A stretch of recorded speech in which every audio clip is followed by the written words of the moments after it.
You are listening to the Savage FINcast Retro, Episode 22. Savage Dragon, Issues 14 and 15.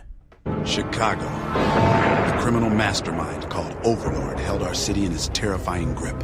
Ordinary cops were losing the battle against Overlord's super freaks and mutants. Then, a miracle happened.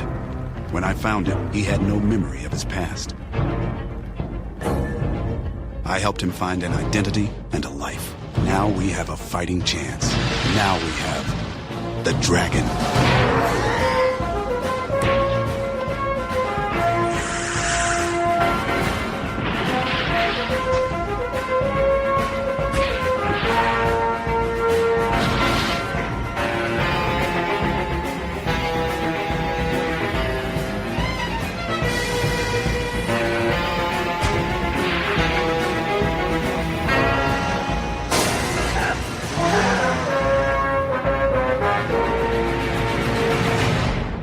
This is the Savage FINcast Retro, the show that wishes that its baby boy would just make time for its dear old mother.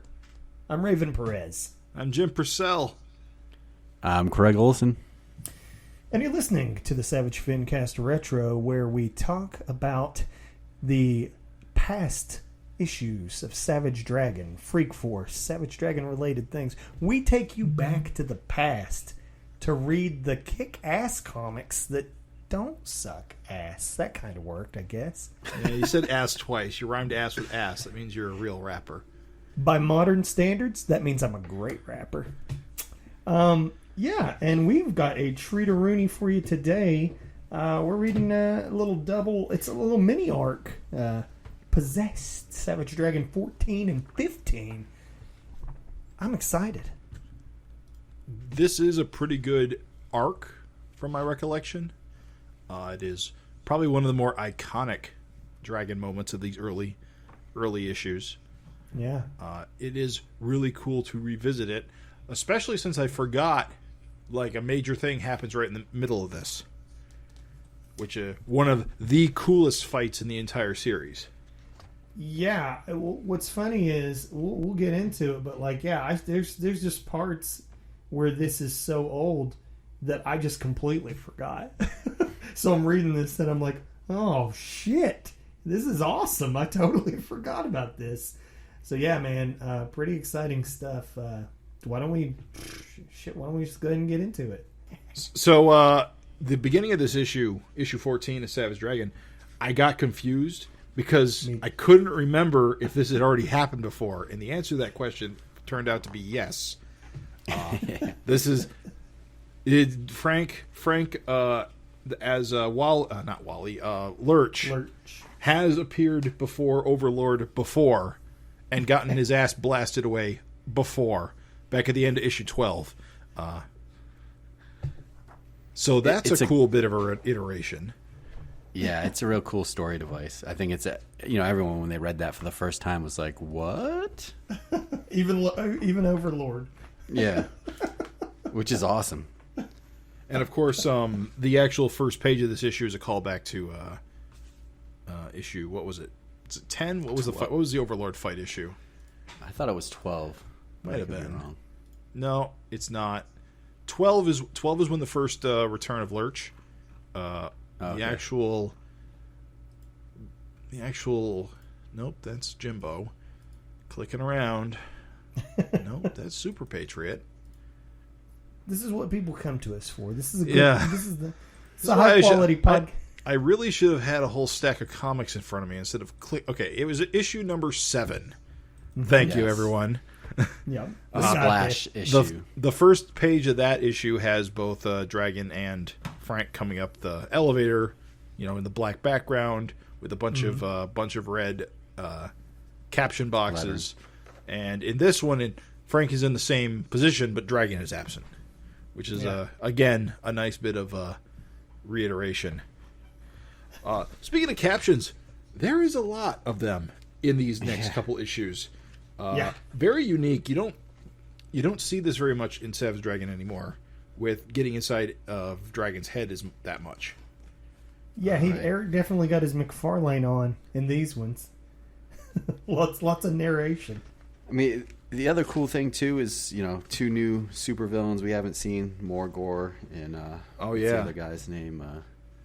Can't think of it off the top of my head. Like Livewire or something. Is it? He Undermined. It's Undermined. Undermined, yeah. Morgor, remember, like, as he goes on, he's the guy that always says dork, you dork. For some reason. I don't even remember why. Well, he says spooky here. Yeah. But then he's a cool looking visual. What's funny about Morgor is that, like, didn't he just only ever, like, have appearances, and then all of a sudden he just shows up in that one issue way down the road, and he's just like a total fucking badass in that issue? I actually don't recall. Yeah, he's like just always in the background, kind of. Yeah, I think like he's kind of a background guy right up until he's just like fucking slicing the hell out of Malcolm for whatever reason. Well, he's kind of like light, not Hellraiser, because he got all those spikes and blades and stuff, and the robot eyes. Yeah. He's got like that metal jaw thing going on, and Sandman hair. Yes, Sandman hair. Or does the Crow have that kind of hair? The Crow's hair is more like Brandon Lee's, like in the movie. Like they did a really good job. Yeah, but both of these guys are like that, where they just always show up in the background. Yeah, Undermine too. He doesn't really do. He does stuff in like Savage Dragon Destroyer Duck in the one shot, but that's about it, really. What a time to shine! I gotta say. Lurch getting all stretchy and then like going berserk with all the faces. It's some really interesting like body horror stuff that I don't think we see as much of in Savage Dragon anymore. Dude, I love it. And what's funny is that is a panel that my mind had completely wiped. What the Mr. Fantastic stretch there, or Not the one where he's both. like Slender Manning on the ground crawling? Both, like the creepy Slender Man crawl, the multiple heads, like. I had just completely wiped this sequence out of my mind. And, even getting blasted out the window, that like weird entanglement. It's awesome, man. I completely forgot about this. Hey, I got a question for you guys. All right. When did Savage Dragon become porn? Well, you see, Jim, Eric was desperate, and so... he started doing porn because he was desperate, you know, and that's when. It's quite a flip of the page, though, especially probably back then, you know, 1994, when you're like, you know, whatever, teenager, and you flip that page, you're like, what? Bro, Rapture's Sidewinder. That's the technical term if we perverts out there, you rookie perverts. Rapture's Sidewinder was like risky business as a kid. I was like, God damn, I can't let anybody see me reading this. You looking at this picture of side boob. Yeah. And butt crack. Ooh. But it is funny, Jim, like you said, like people like up in arms about, you know, this sexual situations in Savage Dragon. It's just it just struck me as funny because this is more titillation. Mm-hmm. Whereas the sex people complain about is definitely more unsexy comedy sex. Right. It's like, dude, where have you all been? This has always been here. Thank fucking God that we're having this conversation here. Because, like, bro, that was the exact same thing I thought when this was like Rapture grabbing the titty up. Like, you know, up for seconds. It's like, dude, like, that's going for sexy. Like Maxine flying across the room, Brappa Lorch, that's comedy. Yeah. Obviously. This is 18 years ago. Yeah. No. Is it? No? It's longer. It's 28. Oh, I'm sorry. Jesus. The 90s are 10 years behind us. Ugh. Right, guys? Yep. Craig lost a decade. That's scary. We'll bring it up, like, not to foreshadow too much, but like it's funny because Eric has a letter in the end of his issues here where he's like, oh, and congratulations on our first son Carl, or you know, I forget, like his Christopher. Christopher. But like the thing is that like in this issue, Christopher's just born. On Facebook as of this recording, his younger yet to even have been born son Joe just finished college And moved out. and moved out. And Eric is an empty nester now. Yeah. I'm just like, God. Full circle. I'm reading these comics and I'm like, God damn! I hyper-aged reading that. I was like, oh no! I turned into mummy dust reading this issue. You know, you forget, with Maxine as promiscuous as she is, how promiscuous Rapture is as well. Yeah, I didn't forget with Rapture, though. It's pretty strong on there. And that's kind of cool with, like, female characters in Savage Dragon. Here's the thing. This is what's great. Is that the characters who are that way. And then you have other characters who are, like, just totally normal and don't have any... They're not, like, super frisky business. They're just normal people. And it's like, guess what? That's it's how weird. you have It's weird, though, because it's funny how Dragon and Rapture are like horn dogs, and Malcolm isn't. I mean, he'll go for it, but he'll take it or leave it sometimes. Even Dragon's here is kicking her off the bed. Yeah, but that's He's work. Like, well, because of the beeper. Well, no, eventually he's like, enough already. Like, that's before the beeper. Like, oh, you're right, yeah. Yeah, even he's like, nah, dude, I'm good. I'm good. Dude, I've become painfully aware of Dragon's beeper. Like... Oh, yes. Like, I don't know. It just never was a thing that really, like... Obviously, I guess some of these I read way less than others. But, like, I just forgot how much his beeper got mentioned there in the beginning. The pose of them running down the hallway, I always thought was quite iconic. Oh, yeah, dude. Also, we get a little peek of someone in the shadowy corner with red eyes. Who could it be? Oh, Mrs. Harris that lives across the hall. Oh, spoiler alert. Guys, I just want to say, here's another funny thing about, like, Dragon being a dirty, like, having adult humor. You coming, no, but the thought of seeing you in action is getting me pretty worked up. That's a good sex joke. Yeah. Yeah, I'm saying, like... probably went right over my little head in... Oh, I didn't read it. 1994. Bro, I didn't even get it until just, like, today reading it. I was like, ooh. Static. What a funny little, like, listen, okay. This is the kind of stuff I love about Savage Dragon. What a funny little throwaway gag or line or concept that Rapture keeps her costume on with static electricity. Yeah, whether it's a serious thing or not, it's just funny. It is an outrageous superhero suit. Yeah, this is a good splash page flip. Just this, like, woo. Ooh, it's Star and Vanguard. All your favorites are here. Yeah, dude. I love that the punch is so powerful that it's like a bright flash. Screw. Light is coming from the punch. That's true. You know what, Craig? It's one of those things you never really think about. But in Savage Dragon, punching stuff is bright. And maybe that's something that I don't see other comics do. I think it makes it look dynamic. I mean, it's just a little... Yeah. It doesn't make sense, but it's awesome. I'll tell you what it is. It's like in Tekken. You know how Tekken you have hit sparks? Street Fighter also? Yes.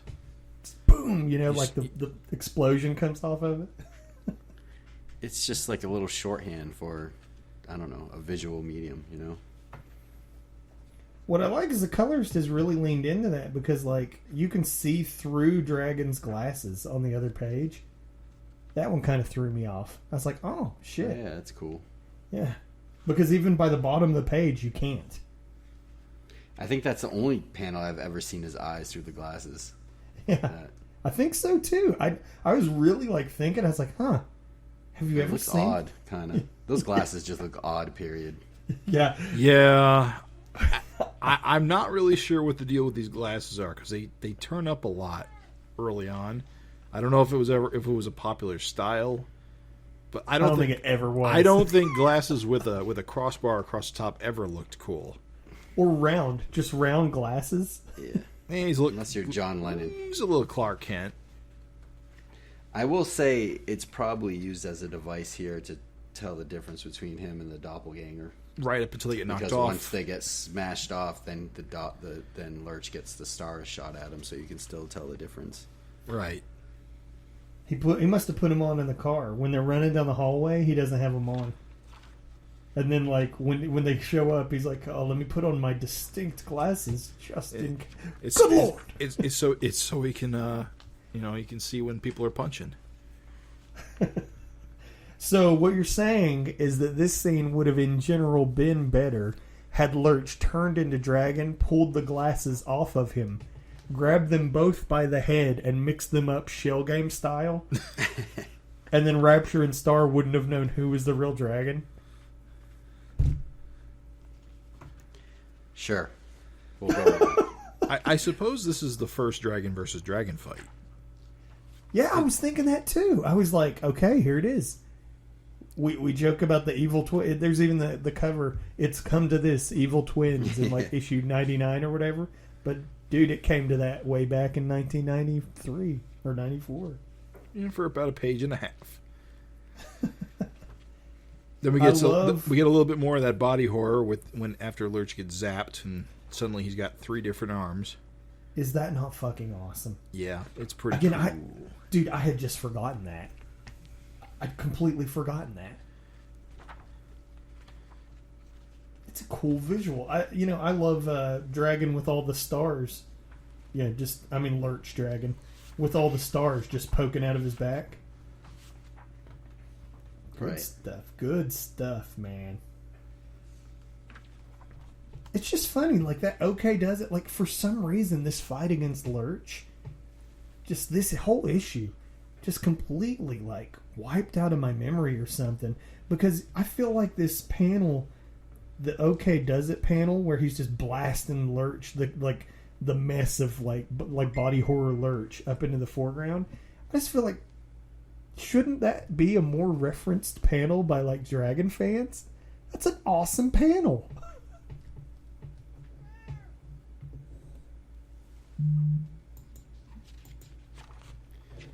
There's a lot going on the next, this last half of the book, with Vanguard coming back and collecting Lurch, and then you have like She-Dragon kind of lurking. I forgot how long She-Dragon's hair was, which it's almost ridiculous.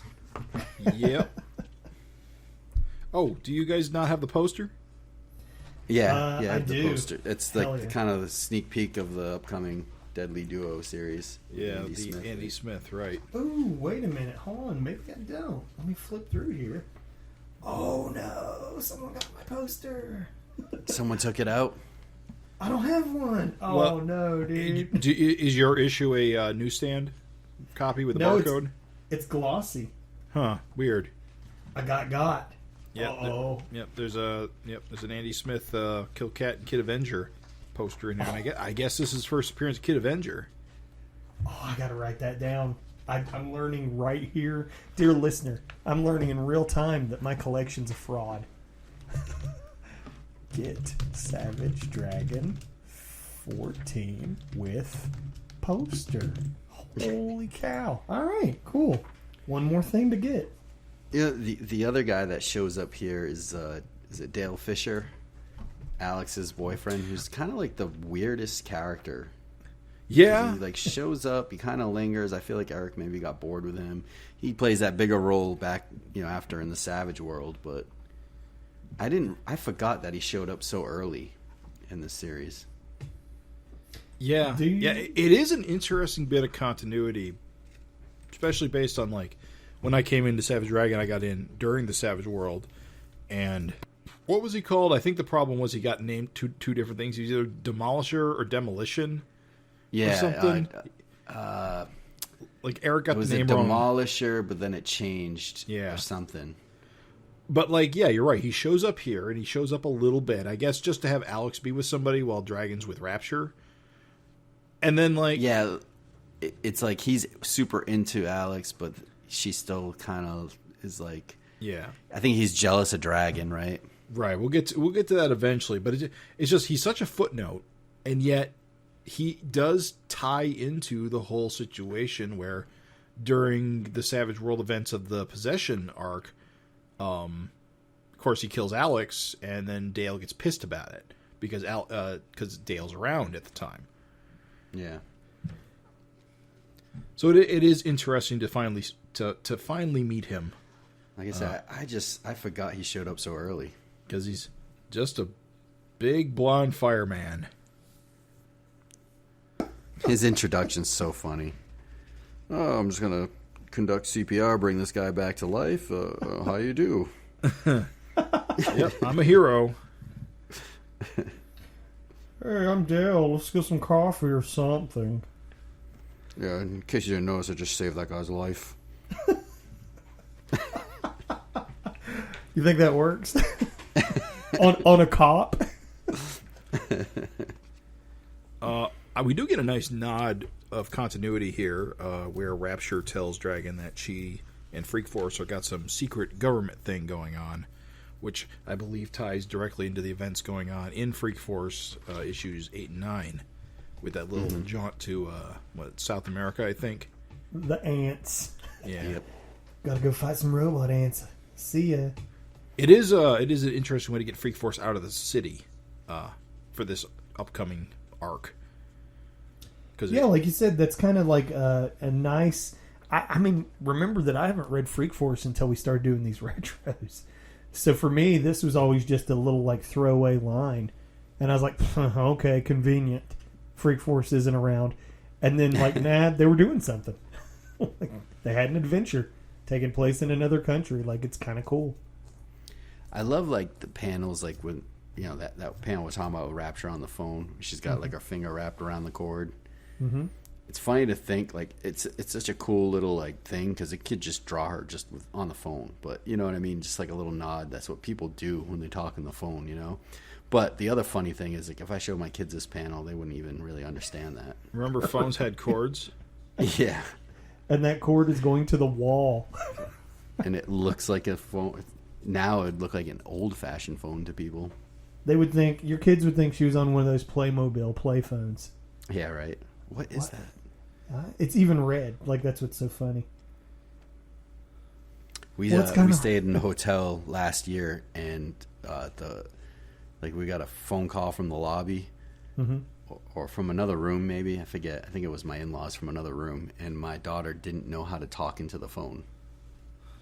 Like, she didn't know which to put her to her ear or anything, you know. She's just used to like a block phone, you know. It's true. Phones don't have microphones that are visible anymore. Yeah, it's kind of insane, actually. Yeah, it's very weird. Yeah, I love that pose. Again, it's funny. You think about like taking the opportunity to just work the whole panel for no reason. Didn't have to have her arm out there like that playing with the cord, but he did it. Yeah, I also like really enjoy that. Rapture is an African American woman, and Eric, just draws her like very like sexy and good looking. It's like refreshing for comics of that time, I think. I mean, and from day one, like think about like Frank, who is not just some like background dude. He's like super fucking important. He's a guy who gets Dragon going on the path to crime fighting, gives him a place to live, etc. It's just like a cool thing that like Dragon's always been like just had lots of different characters, you know what I mean? Yeah. Not just like white heroes or white people. Just, as it should in a city. Like as it should in a city, dude. Even as small as Pittsburgh is compared to like say Chicago. Like, dude, the minute my ass got into Pittsburgh, I was like, whoa. I'm seeing like humanity that I never thought I'd see. Like, holy cow. And that's just Pittsburgh. Like, of course there should be a ton of diversity in Chicago. Yeah. Remember, what's her name? This woman. Miss Schwartzblatt, yeah. So this is like the resolution to that. Well, I think we'll see her one more time. But we finally learn who Rodney is. Yeah, you mean it's not really Dragon? Oh, I just love the gag of how much Rodney does look like Dragon. Yeah, and not just the mohawk. He's got the same facial structure. If he was colored green, dude, he'd look exactly. He's not. It's not a crazy. It's not that crazy of a likeness. Would you say that Schwartzblatt is a Jewish last name? Oh yeah, or sounds Jewish for sure. It's kind of funny because it's like that's his last name, and then he's just hanging around with some Nazi dude. Or the Nazi knows his mom. Hey, dude, isn't that your mom?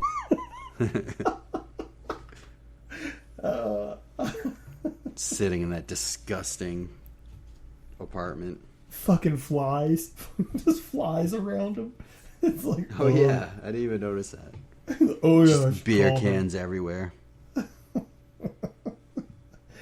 Yeah, I don't know. I always thought that was just fucking hilarious. Here's this guy who just looks identical to your series lead. Something that you don't notice until you turn the page, but Frank Darlin, when he gets that call from Dragon, and you look in the background, it's just dark clouds. And it's just setting the tone. Mm-hmm. And then when you flip the page and, Skullface is there. It's, hi, Frankie. And you see the lightning in the clouds. It's really like a tone setter there. It's like you can almost visualize it like a movie, Dude, you're right. You're right. It is a very dramatic moment. But I just can't help but focus on the grimace on Frank's face and how exaggerated it is. It's great. I love it. He's just been found by Fred's murderer, so he's pretty scared. I think it's okay. I agree, Craig. We're doing the Savage FINcast 30th anniversary reread, and something that I didn't really even think about until we started doing the reread is that Savage Dragon's kind of cinematic for a comic. It's kind of really in these early ones especially, where there's not really super fantastical stuff happening, where it's just people at docks and people in warehouses and people in police precincts. It's kind of even the scene transition where Rodney makes the joke, oh yeah, I should give my mom a call, and then the next panel's Frank on a phone being go on. Yeah, that's that's a jump cut. It's good transitions. Yeah, that's a good jump cut, kind of jump cut comedy, for a TV show that would really work. Right. And then, like you said, just the foreshadowing of the clouds, and then you fucking turn the page, and then it's I'll be honest, I don't have a lot of context because I never read a lot of comics of this era, so I don't know what other comics were like at this point compared to Dragon. Well, here's what I'll say. I feel like they were like this. I mean, I read a lot in the 90s. And here's what I'll say. I will say this. I didn't get to read a lot of comics in the 90s, just money. But, I will say that I feel, maybe I'm wrong. Help me out, people who read more comics here, Craig, Jim. Well, good. But I was just going to say, I am very painfully aware of Warren Ellis pushing what they were calling widescreen action in the Authority, right? And then that translated over to the Ultimates, and that's then, after this. Yeah, that's a lot later. That's what I was. That's what I would say. That's way after. I think it's the Frank Miller effect. Yeah, I read a lot of Frank Miller comics. Yeah, I'm mostly only familiar with Dark Knight Returns, and I can make that. There's a very big Sin similarity City, of Dark its structure. Knight, Daredevil. Yeah, I've not read enough of the Daredevil or Year One and that sort of thing. Mm-hmm. Like I said, my only point of reference is Dark Knight, and Dark Knight had very similar sort of cinematic style. But it's interesting because when you think about cinematic style, you kind of associate it with not deconstruction. What's the word? Decompression. Decompression. Yeah. And there's definitely not decompression going on here. Except for when he wants. This genius sequence where it's a single page of him exploring the warehouse as a leech falls on his neck. Right. It's decompressed, but it's decompressed within a single page. Is it decompressed? Because when I think decompressed, I think fewer panels. Well, I just think fewer words, faster pace.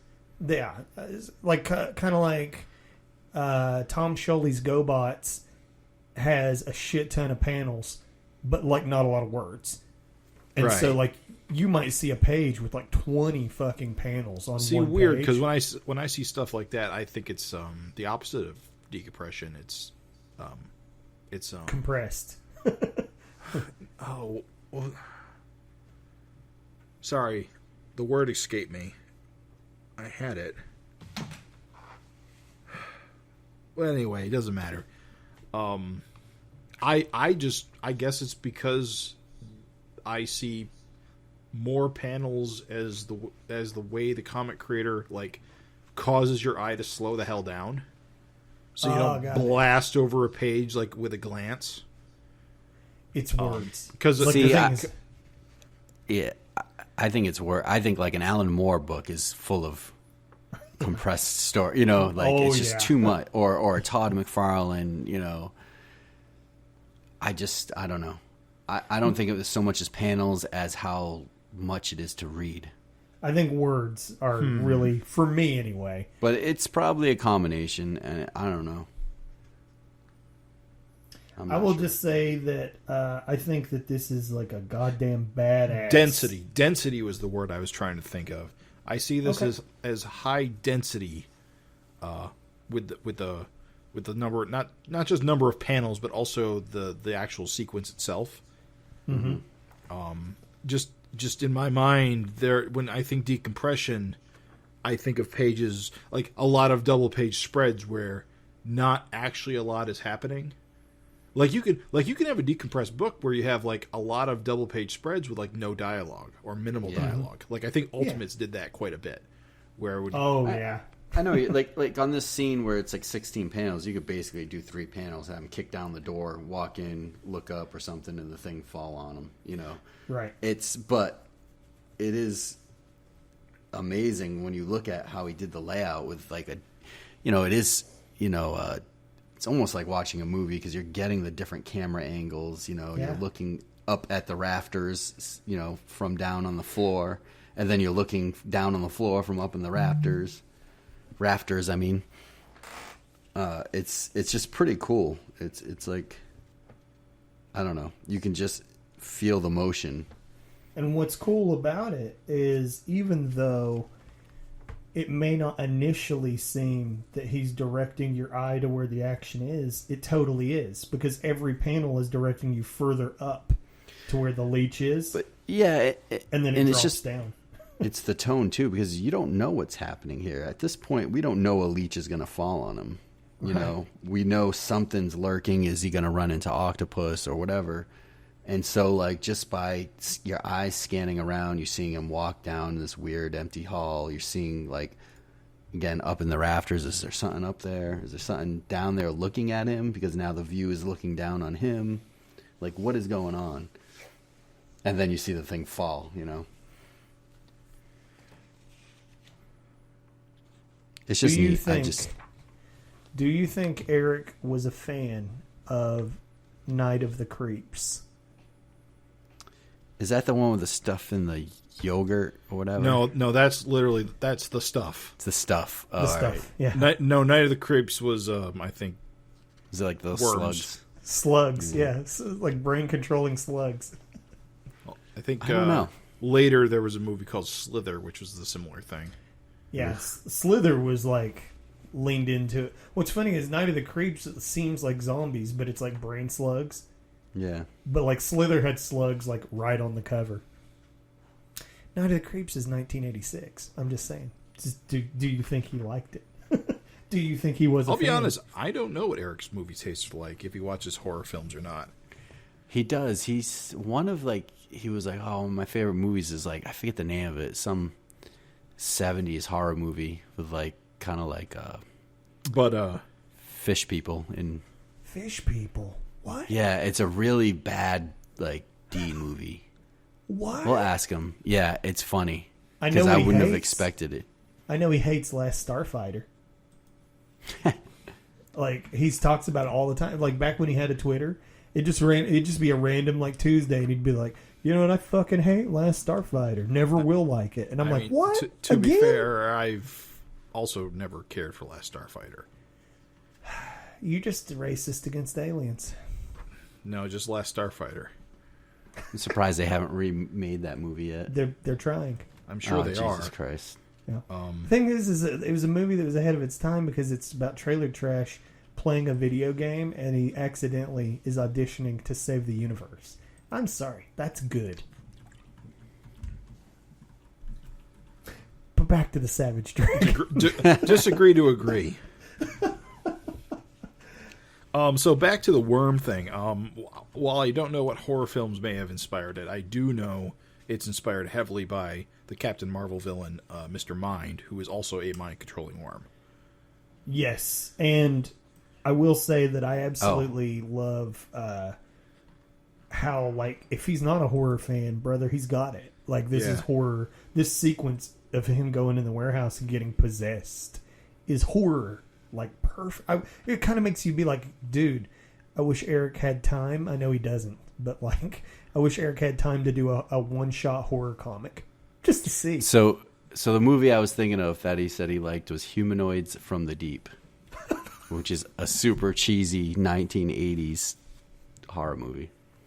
I've never even heard of that, dude. Humanoids from the Deep? Mm-hmm. Is there any star to it at all? No, absolutely not. Is it better than Hell Comes to Frogtown? No, because Roddy Piper's in Hell Comes to Frogtown, so that automatically gets my vote. Yeah, you automatically have 1 star. So it's better. I don't know about you guys, but mine has an ad for the Deadly Duo #1. Oh, it's the best ad. I can't believe I see Peter David and John Burns' names. I'm so excited. Dude, how cool. He had the best ads back in the day because they were so snarky. Yeah. Funny as hell, dude. Peter David, and John. Burns. Nothing to do with this comic. Funny as shit. It's good stuff, man. Yep. We're going to have to look into when that came out and figure out when to cover it because it's here or it's soon. So that means it's time to cover it. I also forgot that Gru switched over to Image for a while. Yeah, back cover. Yeah. I had also forgotten about that. Gru switched around a lot, though. It was at Epic at first, I think. Then it went to... I don't know if it went to Image next and then Dark Horse. I think so. But or vice versa, I don't know. Yeah, Gru definitely bounced around. I'll be honest, I am not super familiar with Gru. I read some of it. I've read some of it. It's just that for some reason it's just never taken to it. You'd think I would, because it's often it's talked about like in the same breath as Usagi Yojimbo. And it's Right. Sergio Argonis. Like, he's a legend. He is. I mean, I do dig his art. It's just I've never put the time in. You know what's Yeah, funny? same. Gru is still getting love too. Like, I think Gru is having a Conan crossover like this month. Yes, I think that is new. Yeah, like Gru is still out there and happening. It's weird. It's a weird comic because it's very popular, and yet I don't know anyone that collected it or reads it. That's like Cerebus or fucking Usagi Yojimbo. Like, these are things that are like huge, but like, good luck finding someone who's like really deep into it. I feel like in its heyday, I was young and more into just superhero comics and probably just didn't want to give it a chance. And then, I don't know, about now, it's just too much other stuff, and it's just like, seems like it's just kind of gone past. And I'm not a huge Conan or Barbarian comics guy. And that's kind of what bounced me off of it too. Is it's a Conan type sort of send up, and it's just, Although I say that, and like Headlopper now is one of my favorite comics. Yeah, I think we'd all like it. Is what's funny. I think we would all like. Oh, I'm sure Raven would adore it. It's it's probably irreverent, much like what you do. Mm-hmm. Plus, like, just his art. I mean, I don't know Gru, but I do know Mad Magazine. Yeah, right. And, like, his shit is awesome, dude. On Mad, Yeah. like, all the millions of details, like, he draw, like, 100 million little guys, just every different guy's unique, and they're all dying or taking a poop or reading something, or it's just, like, a million little details. I will say I did get a Gru sketch from him, like, way back, maybe 20 years ago. Fake fan. I know. I love your work.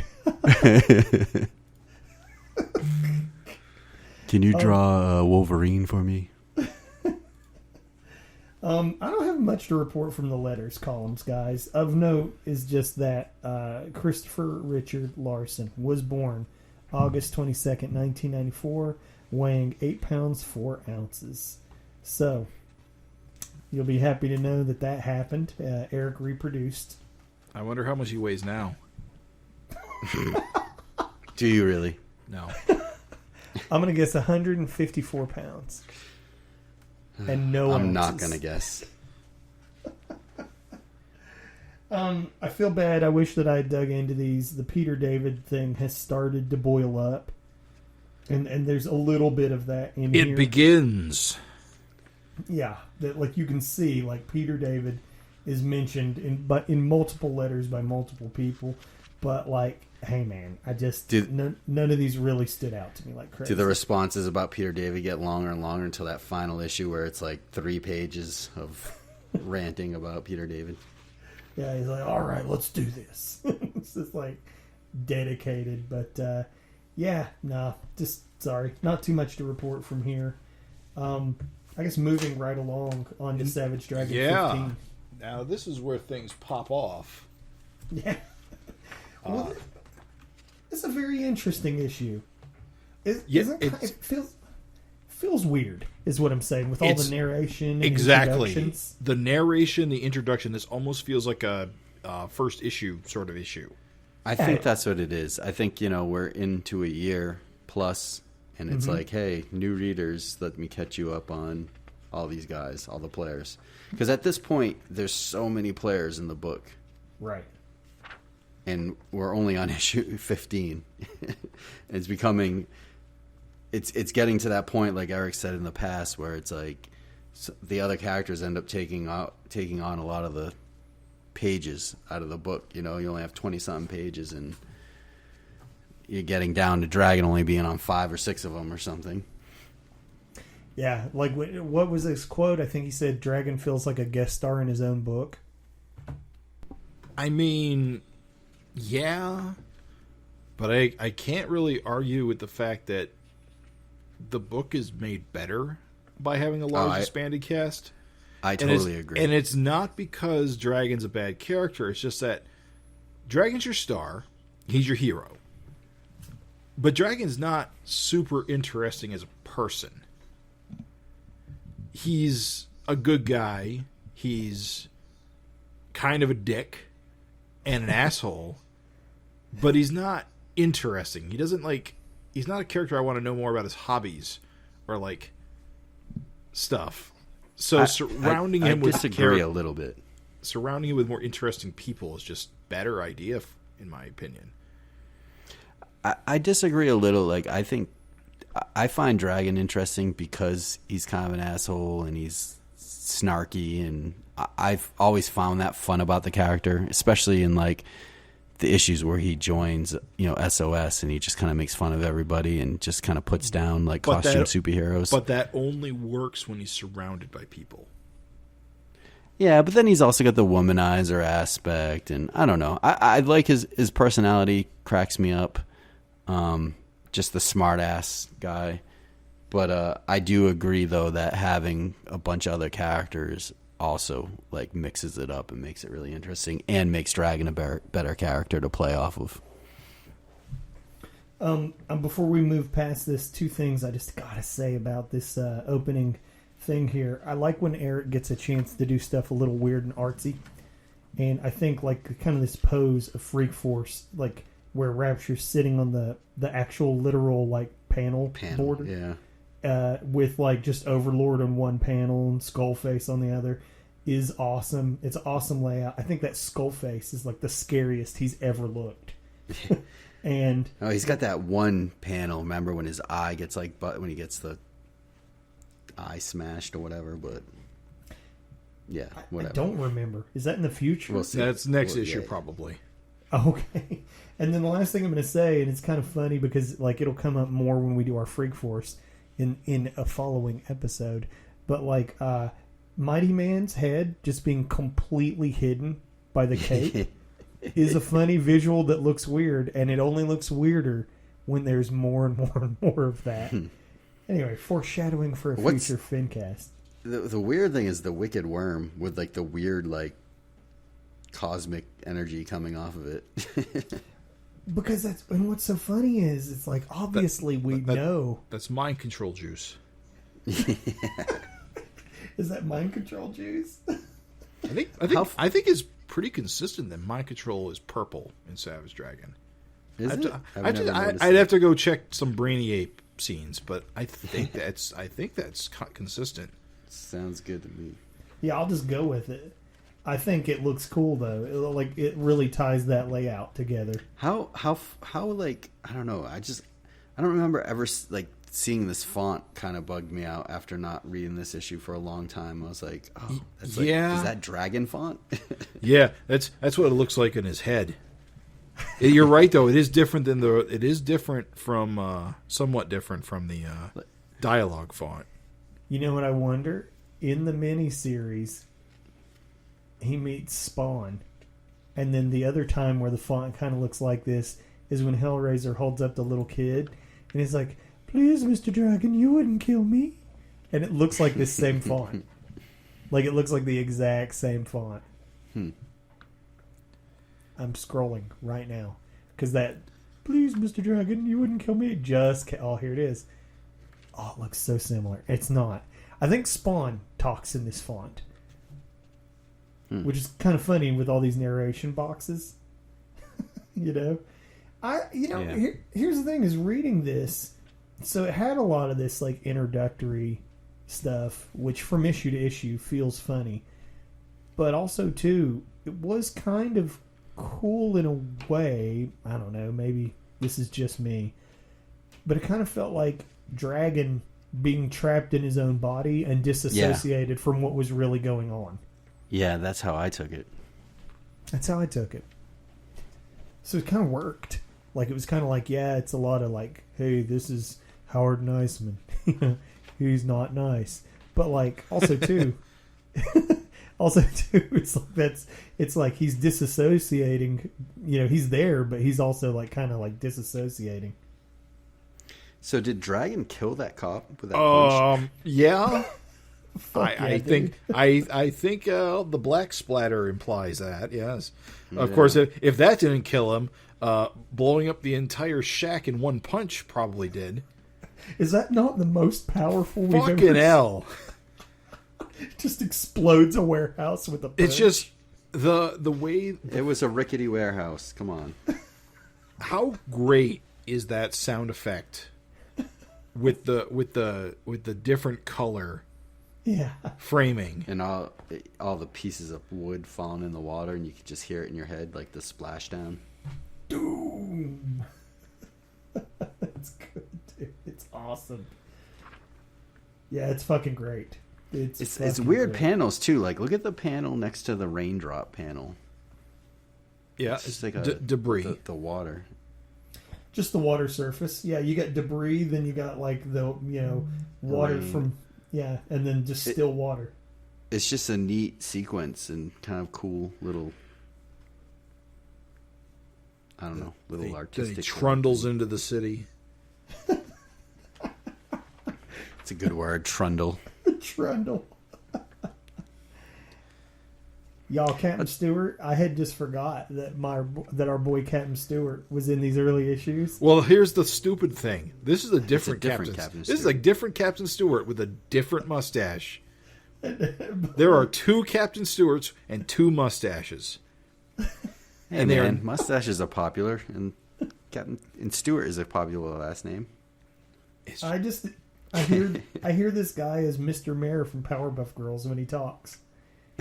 Are you related to Officer Dragon? Oh my! He's like the way he's like sort of lovingly resting his chin on his hands. I will tell you, like, having a little caption box and just having a few sentences about each cop and stuff kind of gives you a little snapshot of information, because I'm not sure that all of this was spelled out before. I don't think it was, especially with guys like Ray. Yeah. The gossip. Dragon's the office gossip. No, Ray's the office gossip. Oh, Ray's the office gossip. He's nosy. I thought you were talking about all these profiles he had on him. I completely forgot this fight between Skullface and Frank happened in the middle of the story. And this is without a doubt one of the coolest fights in the series, in my opinion. Yeah, I agree. For anime fans / Jim, this is Usopp versus a fish man. You know, oh, are you not a One Piece fan? Who, me? Yeah. Well, I haven't read that. You didn't read that one. Oh, Raven, it's time for the story. No. I started reading One Piece at chapter 690. No, it's fine. And I have not gone back to read from the beginning. I forgot. Because I ain't afraid of no long-running series. Let it be clear. I start Savage Dragon at 90. I start One Piece at 690. I don't give a fuck. Listeners, that's Jim cutting out like 20 years of One Piece. Like, it's insane. All you need to know that's relevant to this is there's a character in One Piece who just is like fucking a normal guy. Oh, I know who Usopp is. Wait. This Raven, is for the listener. It was the fish man I didn't know. This is for the listener. This is not for you. I'm just saying, dear listener who might not know One Piece, who's like, how the hell does this relate to Frank versus Skullface? There's a character in One Piece who's just a normal dude. With the slingshot and a long nose. Normal dude with a slingshot. And like, there's just these basically super freaks. They don't have any special powers. They're just stronger and faster than normal humans by a lot. And it's just like, you never imagine Usopp able to do shit. Like, he's worthless. And then finally, he has this Batman-like moment where he manages to outwit and defeat a fish man. And he just throws his hands up. And he's like, I beat a fish man. It's the first time he's cool in the whole series. So it's a big deal. And what's funny is the whole time I'm reading Frank fighting Skullface, like, he's just a normal dude, but like, he drives the bus into him. It's so awesome. The bus panel is the panel. It's awesome. So good.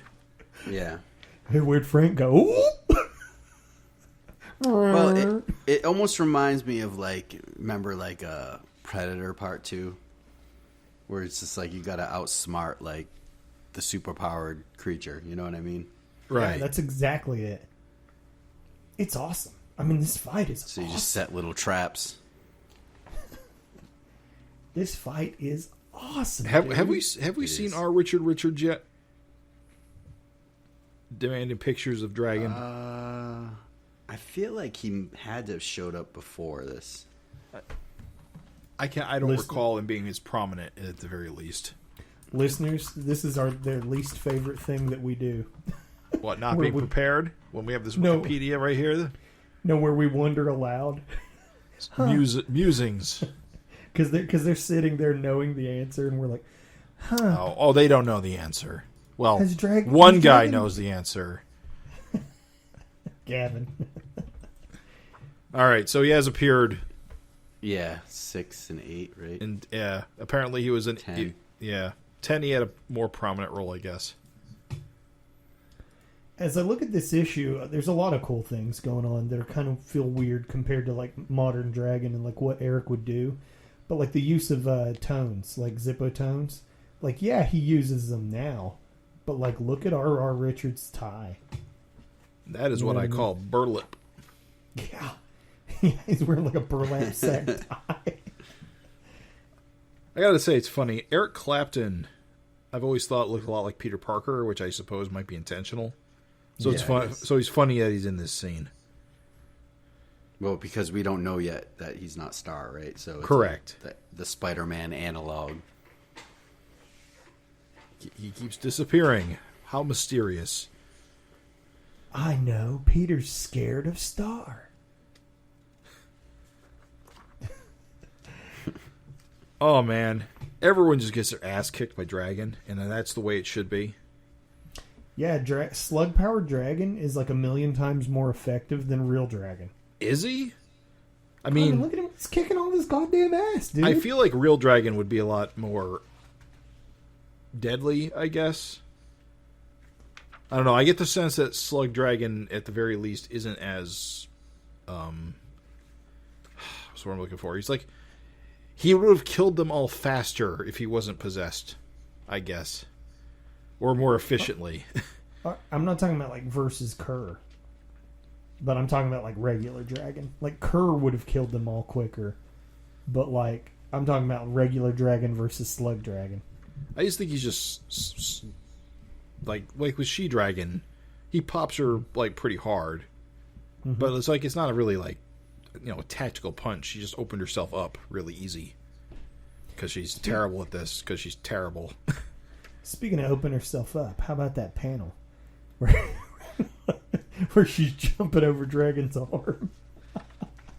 I'm sorry I had to make What was your joke. plan, She-Dragon? We're going to wrap your legs around him like, what's her name? James Bond woman. On the Pussy top. Galore? No, from GoldenEye. Okay.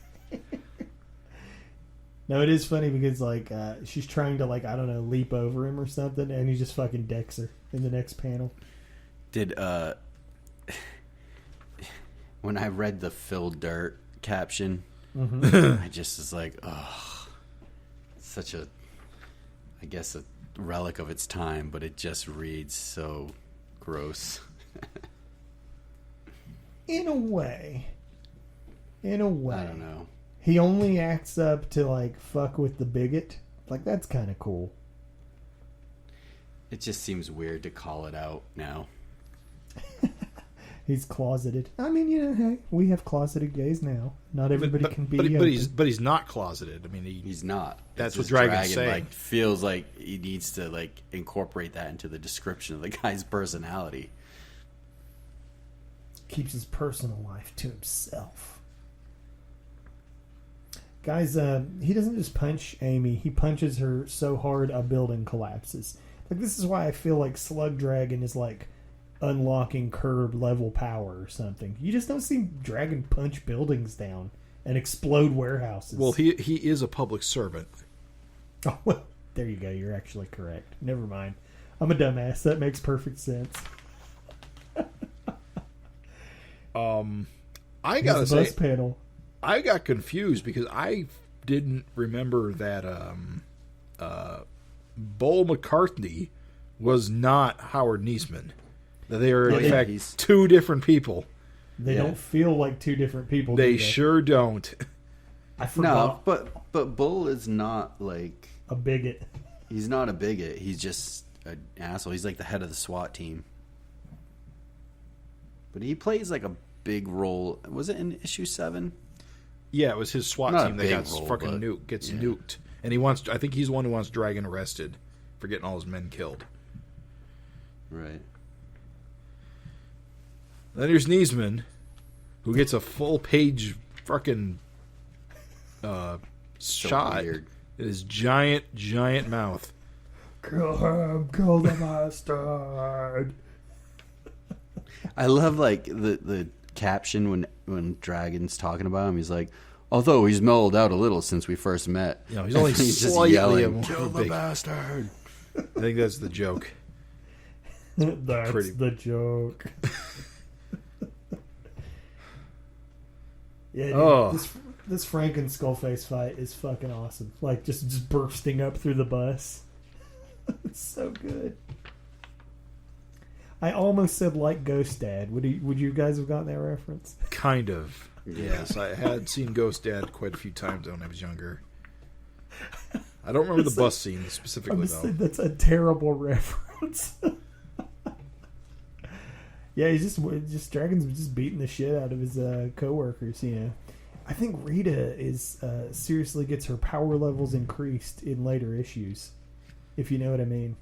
This is kind of like a more modest Rita. I guess. Yeah, I don't know. We do. It is funny that this is kind of the start of her and William's relationship. When you think about it, Yeah, Like saving her. yeah. he went from undercover cop to undercover copulation. Good one. Poster in this one's great. So, isn't this poster the cover to like a Image Insider issue? No, it's like a Wizard Image special or something. I think it's Wizard or Hero. I forget. You know what? I think it's Hero. Now that you say that. Yeah, Yes. it's like the Hero Image special. It's hilarious because I got to tell you guys that, like, as a kid, when I saw this, I always thought, I was like, I know Dragon's badass, and Eric like was going for badass a lot. But he's not 80 stories tall. What are you doing here? No, I'm just saying, like, goddamn, this is clearly evil. Oh, yeah. When you have a bunch of heroes on your giant hand, that is the thing evil people do, right? Yeah, it's currency. He's the long game. I remember seeing this, and I just used to love anytime I saw Eric draw different characters. Mm-hmm. 'Cause I always wanted to see what his version of characters were. Oh, yeah. And it was kind of cool. I think, I could be wrong, but I think this is the only time Eric's ever drawn Cyberforce. Or Pit. Or for Pit. that matter. Pit. Yeah, Pit too. I can't recall anywhere else that he's drawn. Well, I'm thinking of the Freak Force issue, and yeah, he didn't draw that, did he? I was going to say, what about Wildcats? Well, he drew Wildcats. He did the in Wildcats issue. Wildcats 14. We just Cyberforce aren't in covered there, that 6 months ago, Raven. Right. He did Max, who showed up in the book. Spawn, Youngblood showed up. Bad Rock and Shaft showed up in the miniseries. Oh wait, a bunch of these guys are in Image United. But Remember Eric that? didn't draw it. Yeah. Oh, that's right. He wouldn't have drawn those images, would he? Never mind. Yeah, they'd have been drawn by Silvestri. Right. You're right, Craig. I think this is the only time he's drawn Cyberforce, and I think it's the only time he's drawn Pit. Yeah. Well, he drew Arm. Does that count? No, it's Nah. Pit's brother. Can't say that I count it. Can't say that I count it. How about this ad for? Yeah, Action Zone, bringing me back. Skeleton Warriors.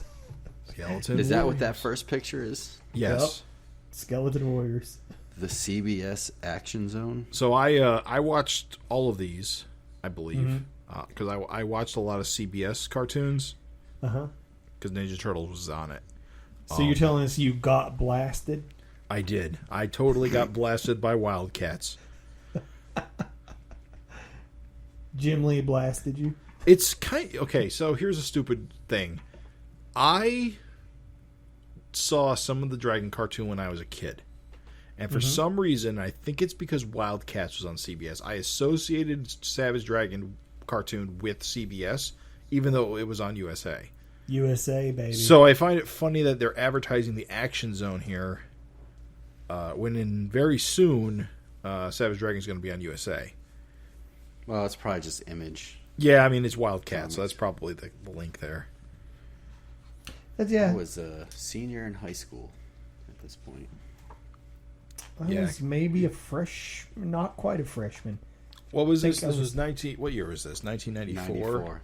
December 94. I would have Eighth been grade. 11 years old. Yep, I was definitely still watching cartoons. Granted, I still watch cartoons, so really it doesn't say much. You get blasted in a different way these days. I do. Blast here, blast there, everywhere. I think these guys are cool in this panel. I think they look kick ass. Oh, Rock, you're so cool, Rock. You're my He does look favorite. cool.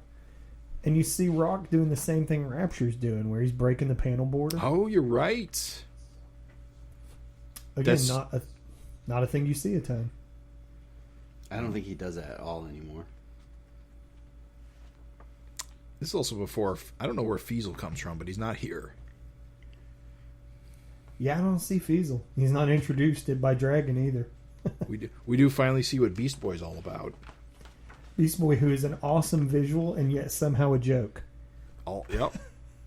Like, just a Well- great visual, dude. I think the idea is that he might be a great visual, but he weighs about 10 pounds, which is the problem.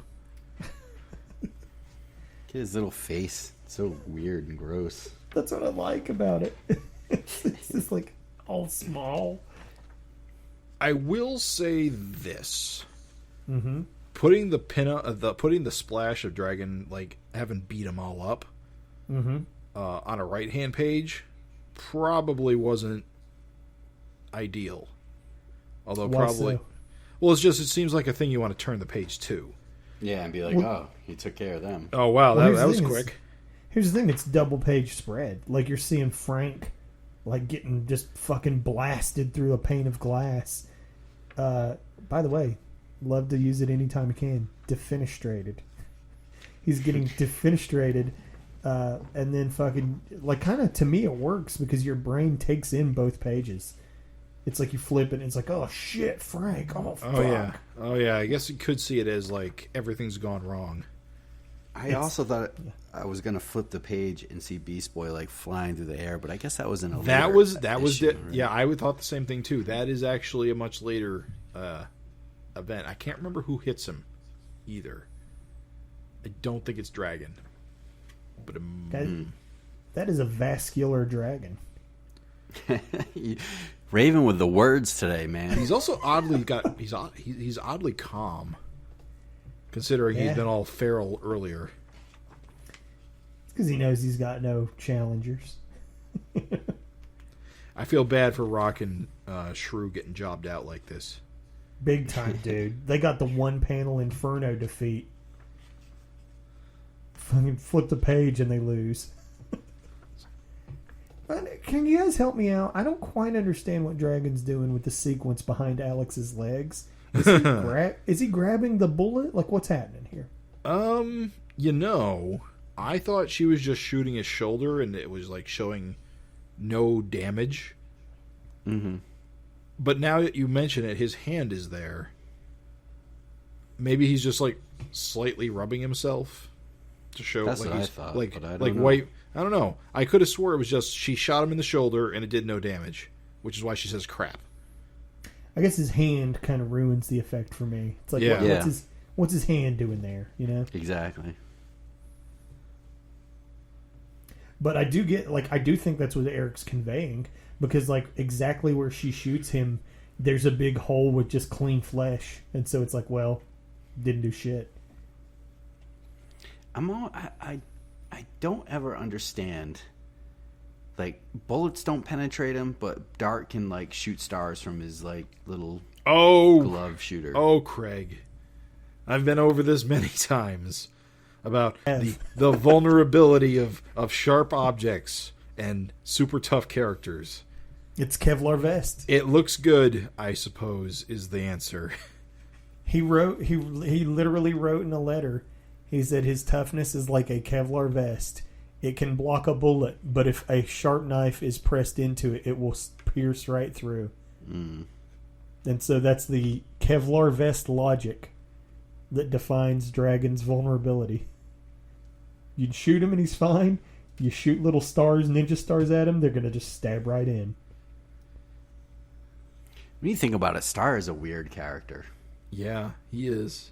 He's Ninja Star Spider-Man. He's Spider-Man-esque who shoots ninja stars with wrist-mounted cannons. I can't wait to get back into his miniseries because I forgot everything about it. Which is convenient because I never read it. So I don't think it's that great or memorable. I mean, obviously it's not memorable because I don't remember anything about it. But I can't wait to read it to see if there's like some extra things we learn or something. I feel like he's got more gadgets and stuff in it. Did you guys ever throw a Ninja Star in real life? I have not, no. I've thrown a rubber one. I used to have like a toy one. So, like, I had, a psycho in the 80s who was like real big into Kung Fu, and I got to throw actual Ninja Stars as a child, which totally should not have, super irresponsible teenager, but I got to throw Ninja Stars.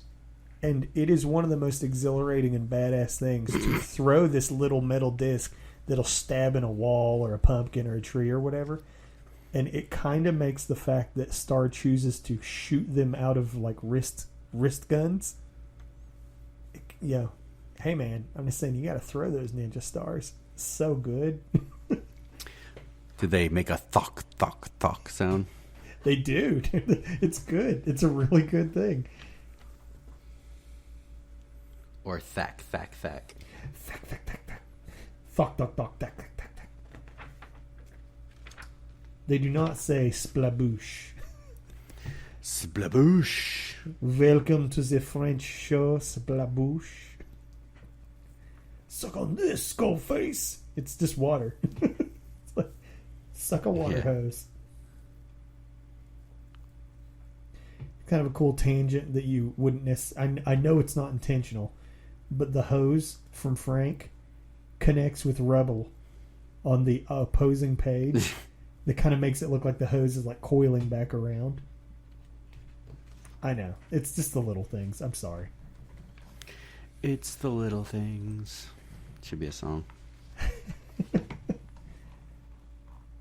Yeah, just fucking losing. Like, people just beating his ass. How about this finale? Talk about things that don't age great. What do you mean? Those fruitcakes. Oh, right, yeah. Oh. Well, I mean, it doesn't age well, but we're not supposed to like Mace. He's supposed to be. Right. Like, he's supposed to be a bad guy. He's supposed to be... I mean, I'm pretty gay later. Right? Well, there's that, absolutely. But I mean, earlier in the book, what's his name? Where'd it go? Was it? I could have swore somebody used the F word, but I can't remember who. That's in Freak Force. Oh, okay, we'll get to that in the future. Yeah, that's free. That's because when I was reading Freak Force, I was like, oh yeah. Ooh, shit. Yeah. Different times. I will say it is interesting how this issue ends because it feels like it just stops. Yeah. I mean, Mace arriving as a big splash, so it kind of has... But it's just the way the narration just kind of... Because the narration box is just another, it's Mace, here's what his deal is, and then it just stops. I'll say that I think the dialogue sells it a little bit better than the visual. Because the thing is the whole time he's talking about these people, he's like... Oh, this is Alex. I like her a lot. She's a really good friend. And then he's just like fucking burying her under bricks. Dropping a building on her, yeah.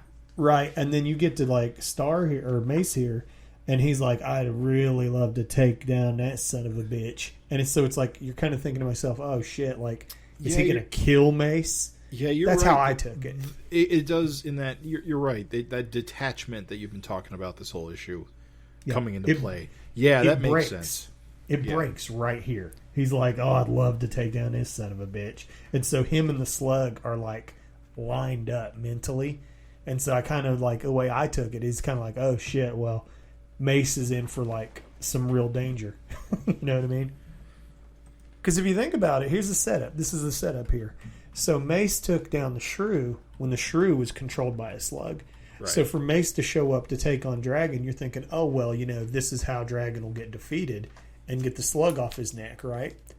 But then Dragon's like, little narration box is like, oh yeah, I can't wait to take this guy out. So you're kind of thinking, shit, maybe not. Who knows?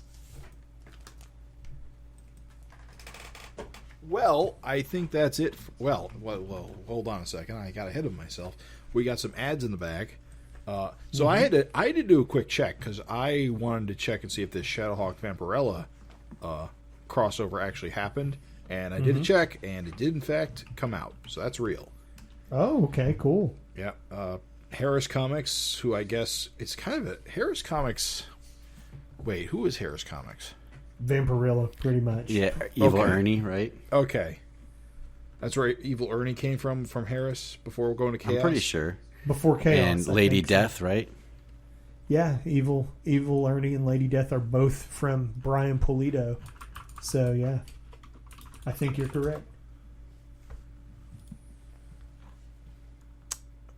Okay. Well, anyway, I just wasn't sure if this had come out, but it did. So there's a Harris Comics issue and an Image Comics issue. I'm sure it's wonderful.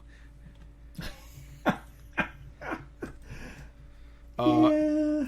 Guys, remember trading cards? Yeah. They're back in POG form. Yes. Is that what it... Because the Topps one... No, wait. This is the Image Universe Founders series. It's not the Savage Dragon card set. I don't have any. I only ever collected Marvel cards, so I never even looked at these. So I got nothing to add, other than they exist. Spawn looks weird. He's got really skinny legs. I will say, I know this is like backwards, but I think Valentino's best Shadowhawk is a Shadowhawk where you can see his face. Oh, you mean like in that Vampirella? Yeah. Huh. Interesting. So to me, I think it looks cooler. So normally he would have like a shadowed face, right? It's just like a blank space. It comes down into like a beak. Huh. Yeah, I mean, did you guys read any of the letters in this one? Did not. The only letter I was just gonna say the opening is pretty funny. Go ahead and tell us. A couple of personal notes. I didn't read it. Yeah. And he's like, he already says, a couple of personal notes. First to Mark, whatever. Sorry, I don't know what that's about. And then it says, second to Jeff Ives. Yes, the scene in issue 14 was similar to the last couple of pages in 9. That's like the Rapture side boob. Like in 9, his hand grows. Right. Yes. She's gasping, and then we just talked about 14 earlier. Mm-hmm. But he said, sorry your dad got bent out of shape about it. Perhaps this wholesome issue will be more to his liking. So he actually wrote like a little personal note to this kid. The only thing I was going to say that really stood out to me is there is a letter writer named Chris West whose whole address is provided. And hilariously, he asks if Dragon is a Republican or a Democrat. And Eric's like, Democrat. I was like, oh, dude, the future of that. Yeah, that was the real standout for me. Yeah, his whole address. That's kind of funny. Everything. Like, there it is. You could Google it. Now, mind you, Google Maps didn't exist at this point. But, like, you could Google it and be like, oh, yeah, it's where Chris lived. Hi, Chris West. One of the questions is, will we ever see the dragon eating? Besides that guy's tongue in issue 12. Oh, it's also, I will say that it's funny the way his attitude changed towards TV. There was a letter, I forget which one it was in, this one or the other one, but there was a letter where somebody's bitching about the cartoon sucking because it's not very adult. They're like, oh, they made it lame. And Eric's like, yeah, well, but it exposes people to the character. He's like, and it can help really create new fans. And he's like, I'm thinking about going forward with like some direct-to-video animation or something. And I'm just laughing because I'm thinking, no, he's not. He completely changed his mind. Well, I think it probably all depended on the reception of the cartoon, and the cartoon got cut short, so I don't know. Who knows? I'm just saying it changed his tune big time. Yeah. Like his tune changed big time on TV. There was a world where we could have had a direct-to-video Savage Dragon animation. That would be pretty cool. For you whippersnappers out there, all that is just like 3 or 4 episodes of just higher quality animation. That's all it would have been. The direct-to-video thing isn't really a thing these days. It's more like, isn't it like direct to like Netflix or something, or? Yeah, a lot of it goes direct to streaming. Amazon. I mean, the only direct to actual physical media that I'm aware of are those DC animated movies that come out about once a month. Well, here's the thing. Help me out here. This is what I'm trying to get them to, or get listeners to. Yeah, we associate direct to video with low quality on live action. It's kind of like a failing. It's like, oh, this wasn't good enough for the theaters. Yeah, okay. But here's the thing is, in terms of animation, if you're direct to video animation, you have more budget because you're doing less animation. Yeah. So typically, what I'm saying is, you know how the Savage Dragon cartoon show had that really kick-ass high-quality TV intro? Right. And then the show was like, the dragon. So it's like, I was just saying, imagine a world where we got a direct-to-video Savage Dragon, like, 3-4 episodes, all the quality of the intro. It could have been. Could have been. Could have been. That's all could I'm have been. I would have been way into that. Yeah, I would have been into a Savage Dragon direct-to-video. Big time. So you guys got any other thoughts? No, I got no more thoughts on these issues. I mean, the Possessed story is going to continue, I think, for at least one more issue, if not a few more. This whole section of this early Dragon stuff is phenomenal, and I'm really looking forward to getting to more of it. Same. I love it so much because a lot of it apparently was way more gone from my mind than I thought. And I know that I read this stuff because I remember Frank crashing that bus in the Skullface like it was yesterday. But then the Lurch fight, I just it was gone 100%. So it's like, yeah, this has been a treat going back over these issues with you guys. Sweet. Well, I think we should wrap this up then. Join us next time, dear listeners, if we going to be doing more Savage FINcast Retro for you. And, of course, if you have any kind of feedback or anything you want to shoot our way, that's savagefincast@gmail.com. Correct. That's right. We'd love to hear from you guys. All right. Thanks for chatting Savage Dragon with me, Craig, Jim. Thanks for listening, everybody. Stay awesome. Thank you. Meow.